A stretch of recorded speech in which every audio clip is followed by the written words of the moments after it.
Okay. Chaturi? Yes, Bhante, can you hear me? Yeah, I can hear you. Okay. All right. So, we have a couple of questions that are left over from last time. So maybe I'll start with that. The Okay. first, the first question is, when I meditate, I force myself to watch the breath, and after 5 minutes, I feel tired. Could you please give me some advice on this? When you focus your mind on your breath, you feel tired in 5 minutes. Yes, that's what the person is saying that they focus there, they try and stay on the breath, they make an effort to stay on the breath, and after a while, after a short little while, they feel tired from doing this. What's your advice? I think it is not anything to do with your focusing mind on the breath that you feel tired or sleepy or tired particularly. It may be due to some other physical conditions. Uh, Otherwise, when you focus mind on your breathing, you feel even more energetic and more what you call enthusiastic. So you feel like building up your uh, what you call momentum.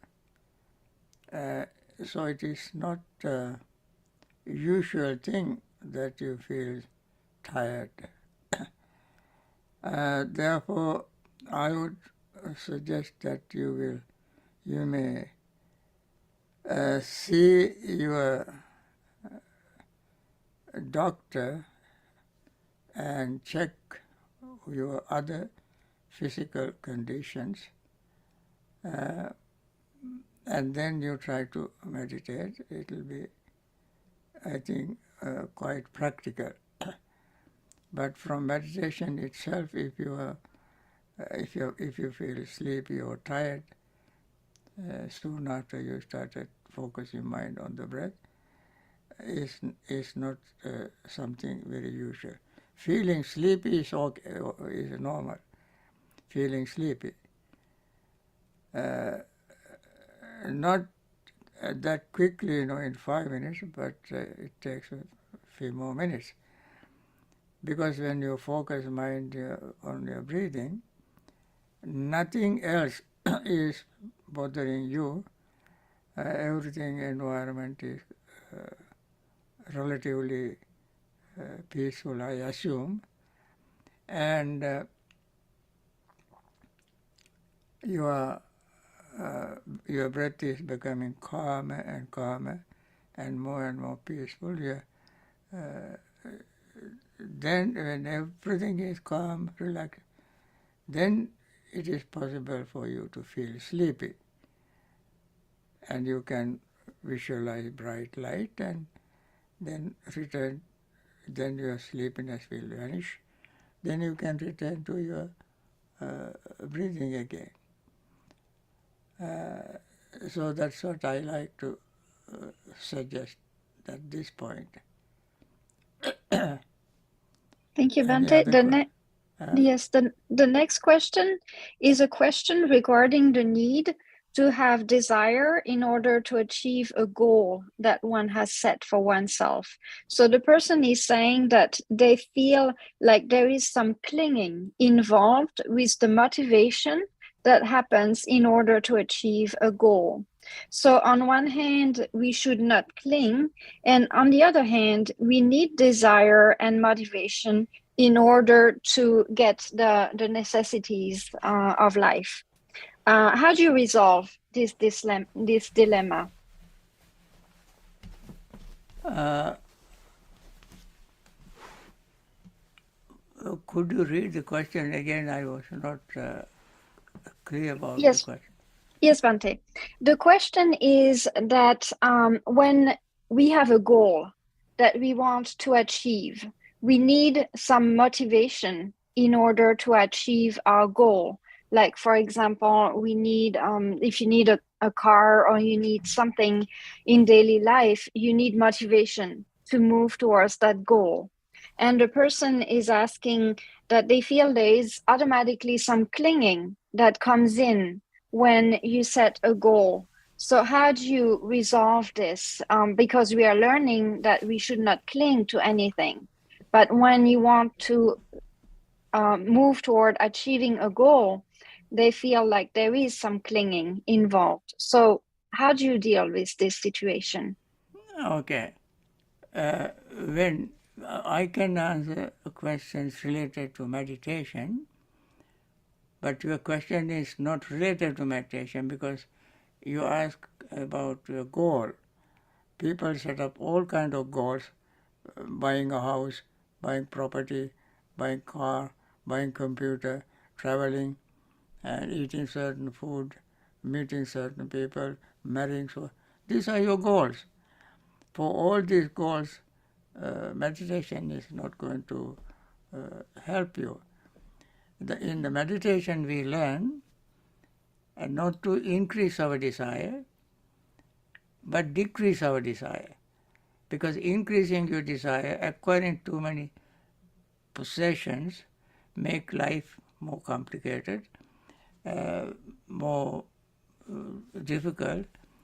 A lot of things you have to do. Your mind will be totally distracted by all these things. And therefore, you say in life, you have this kind of goals. So I would suggest you minimize your goals, minimize your achievement, what you call requirements, in order to make your mind calm and peaceful.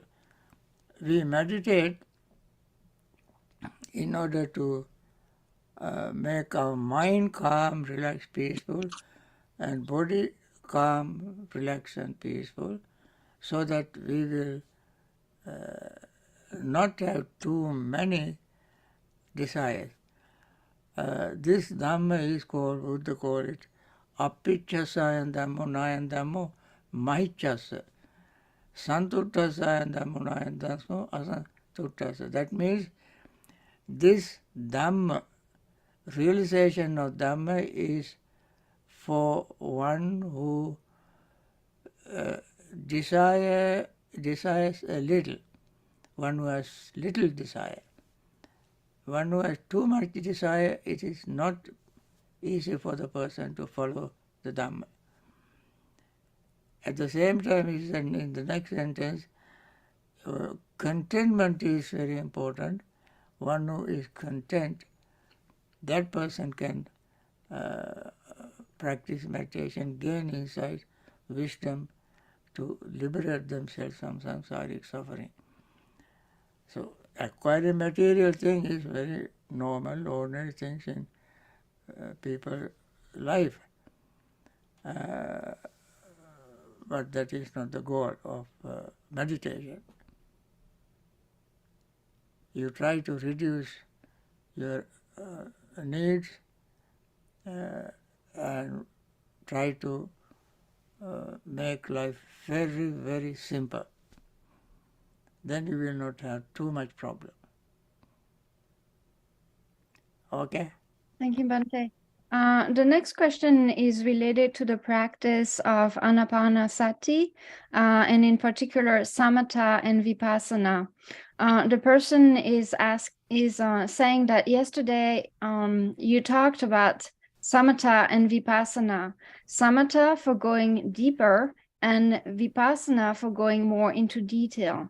Can you explain more about these two different aspects of anapanasati, samatha, and vipassana? In anapanasati, you have both samatha and vipassana, very true. And in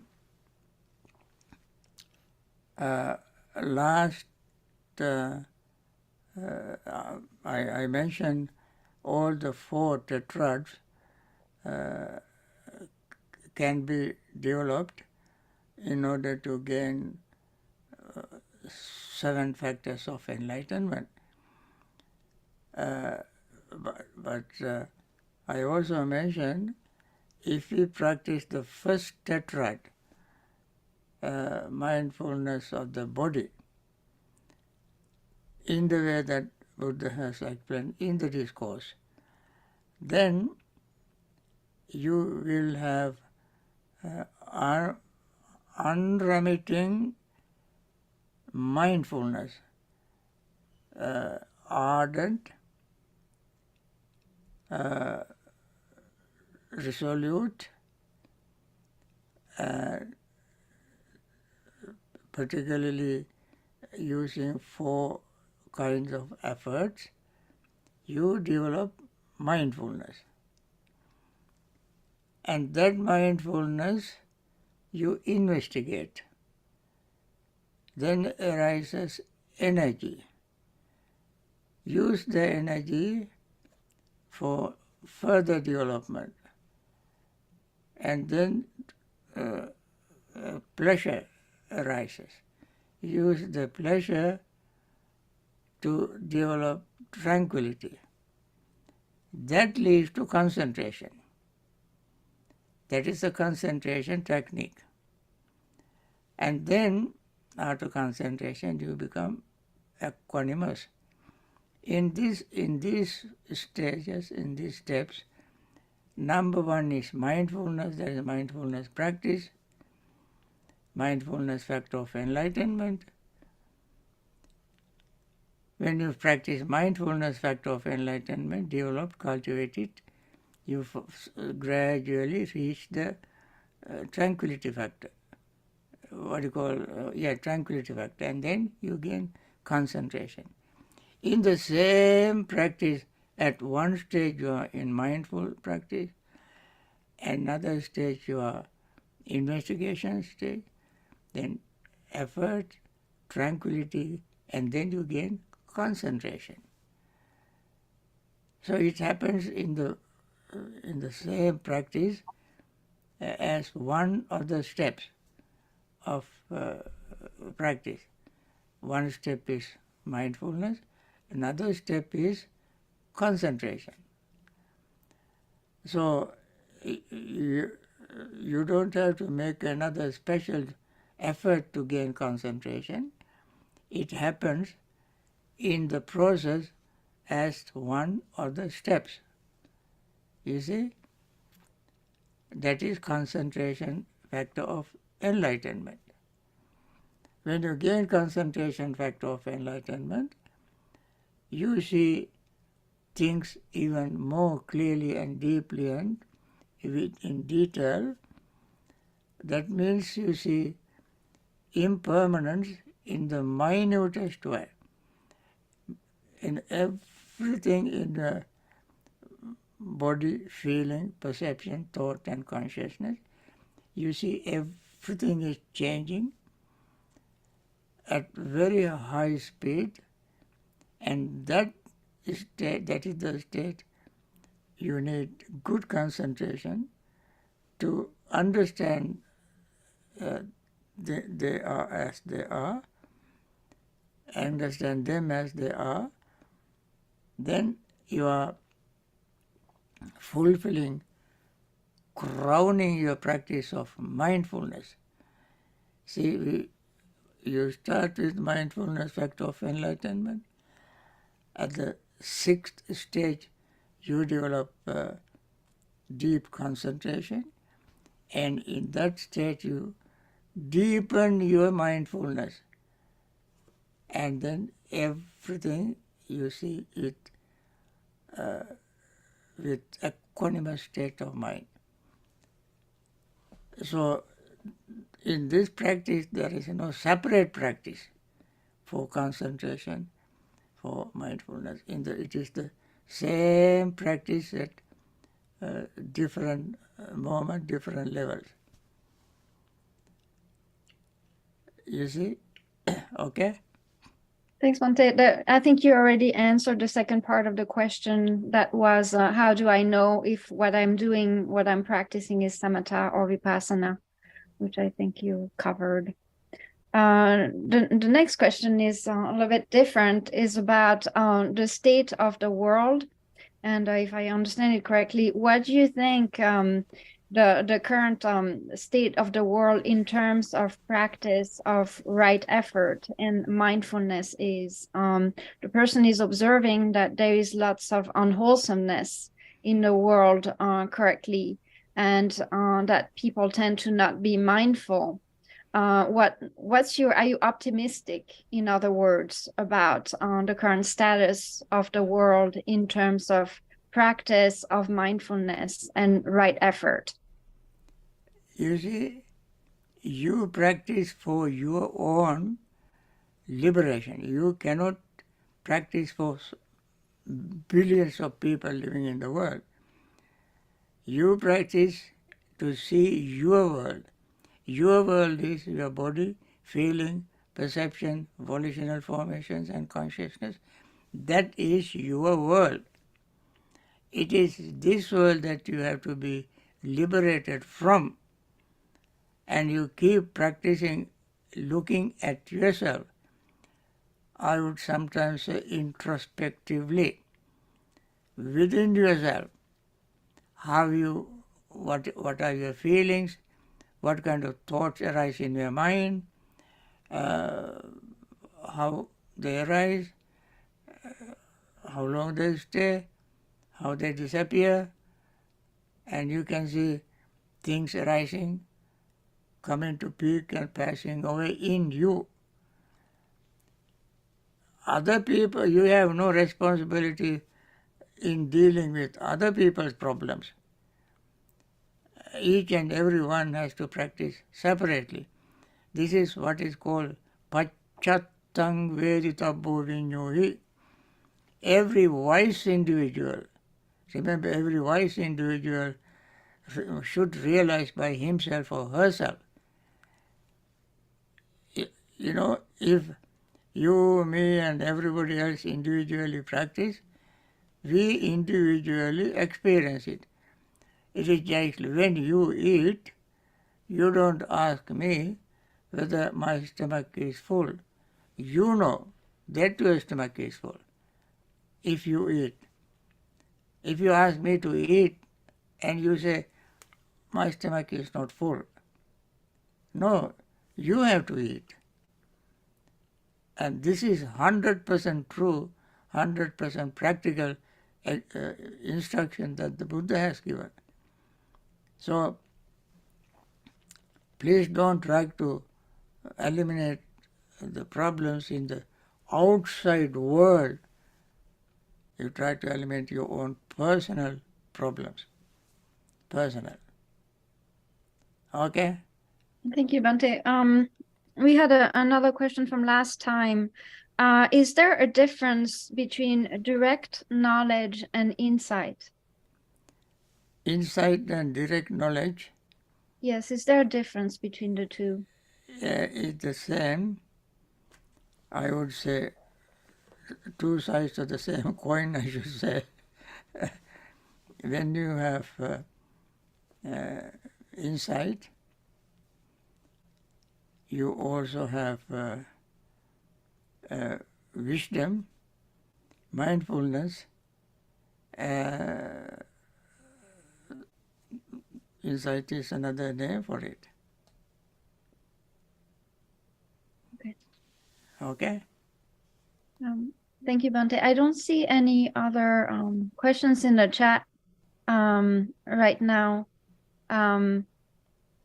So I would ask a question that's often the case that people encounter. It has to do with the piti that's experienced in the first jhana. It seems like a lot of times when people get to that stage of piti, they seems to be stuck at that stage of the first jhana for a very long time and are not really able to go further in the practice to the second and the third jhana, because this piti is so pleasant that it's very difficult not to attach to it. What's your advice when that happens, that you get caught into this? Okay. piti? It is little longer question. Could you read it again? Yes. A lot of times in the practice, people get stuck at the first jhana because the piti experienced, the joy experienced in the first jhana is so pleasant. What is your advice not to get stuck at the first jhana, but go further in the practice to second, third jhana? You see, when you attain any jhana, in this case, first jhana you attain. After attaining first jhana, you have to master the first jhana. There are 5 ways of mastering first jhana. Each jhana you have to master before you go to the next one. How you master it? You have to reflect on it. Then attain it, getting out of it. Then determine. Avajana, samapajana, adhitana, utthana, paccavekana, then reflect. So you attain jhana, get out of it, and then you reflect. You have to reflect, because this doesn't happen automatically. This is something that happens step by step, very slowly, overcoming hindrances and following steps and so on. And then you reflect, this is what I did. I followed this step, I followed this, and then that is called reflection. Then following them you attain it, second time. After attaining, you stay there for a certain period of time. Normally, almost automatically, it wears out because it is impermanent. And then you come back to a regular, ordinary state. That's called utthana, getting out. Before you stay there in the jhanic state, you see them, while you are in the jhanic state, you see them, it is slowly fading away, and you come back. Then it is called utthana, getting out of it. And then determine, next time you determine to stay a little longer, and then attain it. So these are the 5 ways of mastering dharana. Each time you attain it, first jhanic factors slowly become weaker. First, for instance, initial thoughts and applied thought. Initial thought is the thought of renunciation, thought of loving friendliness, thought of compassion. In Pali, they are called nekkhamma vitakka, avyapada vitakka, avihimsa vitakka. In the jhana practice, the word used vitakka. In Noble Eightfold Path, also it's called sankappa. Sankappa, vitakka are the same, synonymous. There you use the word sankappa, here we use vitakka. So they are synonymous. So first sankappa or first vitakka is letting go. Nekkamma sankappa. Nekkam means letting go. Second is avyapada sankappa, avyapada vitakka. That is loving friendliness, practice loving friendliness. Then avihimsa vitakka. Avihimsa vitakka means compassion. So these are the thoughts that when your 5 hindrances disappear, these are the thoughts arise to replace the 5 hindrances. And they are very, very beautiful, peaceful state of mind. And then when you keep attaining jhana again and again and again, you lose interest in them. You are not clinging to it. And Buddha himself said, I am not afraid of attaining jhana. Why? I am not clinging to them. So you just experience it, and when it disappears, until you master it, it will disappear, you attain again and again, and then you lose interest in initial thought and sustained thought. Sustained thought is the same three kinds of thoughts you sustain, maintain, keep hold on to it. And you lose interest in that, and then naturally the mind glides to the second jhana. That is how you attain it. If you try to hold on to pleasure in the first jhana, joy in the second jhana, you get stuck, you stay there. This is the discipline you have to have in meditation practice. When you have this kind of discipline, there is no problem in attaining them and coming out of it. Thank you, Bhante. Okay. The next question is, the person is saying that they feel that there is a strong connection between Tinamita, which would be sloth and torpor, and Vibhava Tanha, the craving for non-existence, and that this hindrance must be tackled by accepting life and its dukkha. And they feel that Tinamita is sort of an escapism. They want to know if this makes sense. Is there a connection between these two? And then is the thought that accepting life is and accepting the dukkha of life is the way to get out of this? Okay, I'm sorry to ask you to repeat the question again because it is a little longer. Yes. Okay. So the first part of the question is the connection between, and I hope I pronounce it right, Tina Midha and Vipara Tanha. So the sloth and torpor, and then the craving for non-existence. They feel that there is a connection between these two. Is that true? Vibhava tanha and Tina Midha. Thinamidda. Okay. Right. No, they are not connected. Thinamidda means sleepiness and drowsiness. Vibhava tanha means desire for non-existence. Bhava means becoming, vibhava means not becoming. Tanha means craving. That is, this is the nihilistic view, or 100% materialistic view. The materialists think that there is no more life. I don't want any more life. This is it. One life is enough.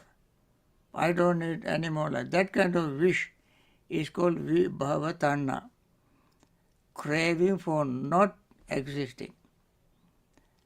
Now, that is a wrong extreme view. Why it is called wrong extreme view? Because from the moment you were born till you develop these thoughts, you have already laid the foundation for the next life. You have laid the foundation. What are the foundation? You have a desire, you have ignorance. So long as desire and ignorance exist, you cannot say, I don't want any other life. It happens naturally. If you don't want any more life, what you have to do is to get rid of a desire and ignorance. Then you will not have any next life. That is not called vibhava tanha. That is called vibhava tanha. That is called end of tanha, craving, end of craving. And mind becomes visankara gatam. Visankara means mind becomes free from sankharas. Only when mind is free from sankhara can you not have any life in future, or you will not be born again. Until you have craving and ignorance, You cannot think, let me not have any more life. You can think, but it doesn't happen. Thank you, Bhante. Okay? The next question is, can Anapanasati be practiced in all four postures? Not just the sitting postures, but the other postures as well. Can you practice Anapanasati like standing, for example, or lying down? And if that is the case, how would you practice in the other postures? Yes, Anapanasati you can practice in any posture, anytime. You just have to follow the steps. Uh, uh, while walking, sitting, standing, lying down, eating, drinking, and so on. As we see in Sampajanya in Satipatthana Sutta, Sampajanya, in Sampajanya, Buddha has given all minor postures. There are four main postures: sitting, standing, walking, and lying down. These are the main postures. In addition, looking forward, looking backward, looking away, stretching your hands and legs, wearing clothes, eating, munching, chewing, swallowing, urinating, defecating, and so forth. All these are physical activities. And in all these activities, you can practice clear comprehension, sampajanya. In this practice of sampajanya, you are breathing. While eating, you are breathing, drinking, you are breathing, and so on. While you are performing all minor activities, you are breathing. As long as you breathe, you can practice mindfulness of breathing meditation. You can be mindful of your breathing in any posture. So, Anapanasati Sutta tells us at the beginning, sit in one place in cross-legged position, keep the body in upright position, and then focus mind on the breath. This basic instruction is given in the beginning of Anapanasati as well as his mindfulness, four foundations of mindfulness. So in any meditation practice, these are the beginning instructions. It doesn't mean that you always have to sit in one place. But if you want to do it more intensely, more vigorously, exclusively, then you go to sit in one place. Otherwise, you can practice anytime, so long as you breathe. I think, friends, all these are good questions. Because of my understanding questions, sometimes I have to ask you to repeat the question. I'm sorry about that. Anyway, there are good questions. I think there may be many more questions. There's only a couple more, Bhante. Yeah. Do you want me to go through them, or? You may ask one question because Okay, I'll ask the getting late next for one. meditation. Yes, and then save the next one for next week. Is it possible to achieve the jhanas just with the help of your two books, Mindfulness in Plain English and Beyond Mindfulness? Do I need to read anything else along with my daily practice? I think those books are enough. If you grasp the essence of instructions, those books are quite sufficient. Okay? Okay, thank you, Bhante. You are welcome. Do you want the next question, or you want me to save it for next week? I think hold on to it for the next week. Hold on to it. I'll copy it for next week. Now let us go to meditation. Okay, thank you. meditation. Do you want me to do it? Metta meditation. Where is it? I don't know where it is. Okay.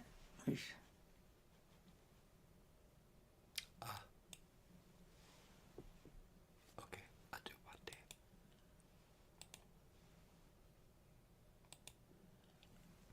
We still need to share the screen.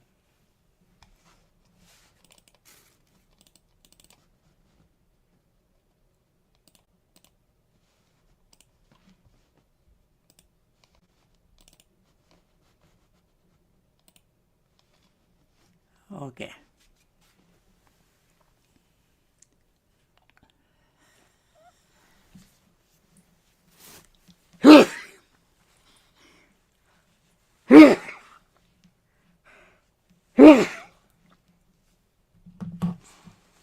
Okay, let us begin our metta meditation. May all beings be happy and secure. May all beings have happy minds. Whatever living beings there may be, without exception, weak or strong, long, large, medium, short, subtle or gross, visible or invisible, living near or far, born or coming to birth, may all beings have happy minds. Let no one deceive another, nor despise anyone anywhere, neither from anger nor ill will should anyone wish harm to another. As a mother would risk her own life to protect her only child, even so towards all living beings one should cultivate a boundless heart. One should cultivate for all the world a heart of boundless loving friendliness, above, below and all around, unobstructed, without hatred or resentment, whether standing, walking, sitting, lying down or whenever awake. One should develop this mindfulness. This is called divinely dwelling here, not falling into erroneous views, but virtuous and endowed with vision. Removing desire for sensual pleasures, one comes near again to birth in the womb. So let us continue. Meditation. I don't think you need any more instructions on meditation.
By means of this meritorious deed, may I never join with the foolish, may I join always with the wise, until the time I attain Bhavana.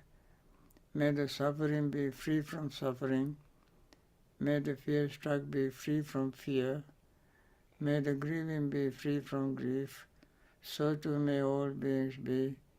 From the highest realm of existence to the lowest, may all beings arisen in these realms, with form and without form, with perception and without perception, be released from all sufferings and attain to perfect peace.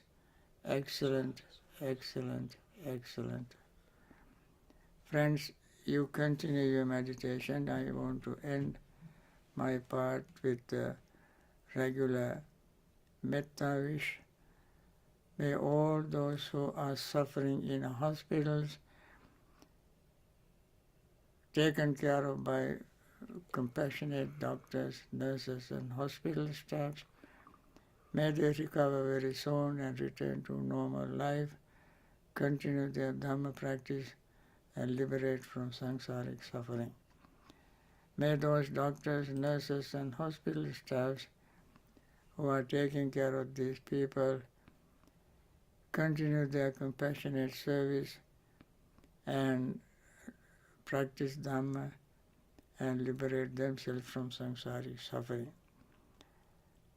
May all those who have lost their loved ones may be suffering from grief, may they be relieved from that suffering, from grief, and continue their Dhamma practice and metta practice and meditation, liberate themselves from samsaric suffering.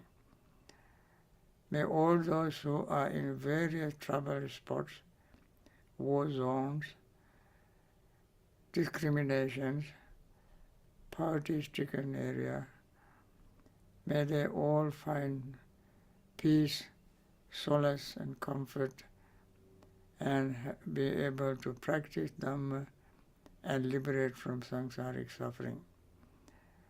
May everyone whose category I have not mentioned be well, happy and peaceful, and finally may they all attain liberation from samsaric suffering. Thank you for participating, encouraging us to continue this service, and hope to see you next Saturday. Thank you, Bhante. Thank you, Bhante. Thank you, Bhante. Sadhu, sadhu, sadhu. Thank you. Thank you. Thank you, Bhante. Thank you, Bhante. Teruvan Saranai.